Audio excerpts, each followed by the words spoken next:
You ask Tiger to solve.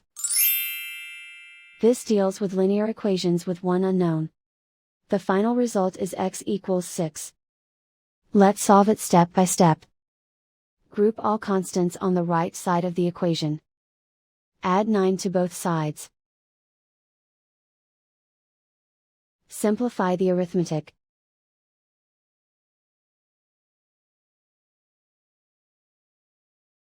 Isolate the x. Divide both sides by 6. Simplify the fraction. Find the greatest common factor of the numerator and denominator. Factor out and cancel the greatest common factor. And so the final result is x equals 6.